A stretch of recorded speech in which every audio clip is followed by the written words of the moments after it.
అనగనగా ఒక ఊరు. ఆ ఊరి పేరు తిక్కమకపురం. ఆ ఊరిలో అంతా విచిత్రంగా ఉంటుంది. ఒకరోజు రాత్రి బాగా ఎండ కాస్తోంది. ఆ ఎండకి చంద్రుడు చెమటలు కక్కుతున్నాడు. అప్పుడు చింటూ అనే పిల్లాడు నిద్రలేచాడు. ఎందుకంటే వాడికి బాగా ఆకలి వేసింది. చింటూ మంచం మీద నుంచి కిందకి దూకి తన కాళ్ళకి చేతితొడుగులు వేసుకున్నాడు. ఆ తర్వాత తన చేతులకి చెప్పులు తొడుక్కుని నడవడం మొదలుపెట్టాడు. వాడు నేరుగా వంటగదిలోకి వెళ్లాడు.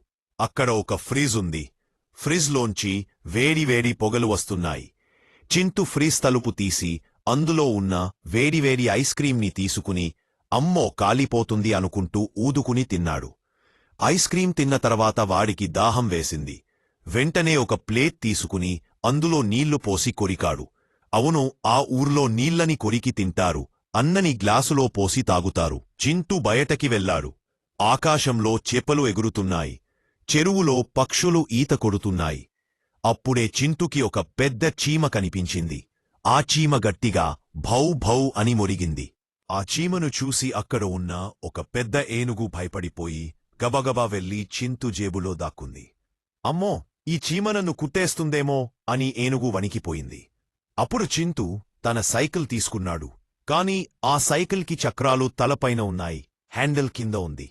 వాడు సైకిల్ని తలకిందలుగా తిప్పి నీళ్లలో తొక్కుంటూ ఆఫీసుకి స్కూల్కి వెళ్లాడు. స్కూల్లో టీచర్గారు గొర్రె. ఆ గొర్రె టీచర్ పిల్లలందరికీ మ్యావ్ మ్యావ్ అని పాఠాలు చెప్తోంది. పిల్లలందరూ ఆనందంగా ఏడుస్తున్నారు. ఇదంతా చూసి చింటూకి ఆశ్చర్యం వేసి గట్టిగా నవ్వడం మొదలుపెట్టాడు. వాడు నవ్వగానే త్రింగ్ త్రింగ్ అని అలారం మోగింది. చింటూ కళ్ళు తెరిచి చూస్తే అమ్మో, ఇదంతా కలనా? తన మంచం మీద పడుకుని ఉన్నాడు. కిటికీలోంచి నిజమైన సూర్యుడు కనిపిస్తున్నాడు.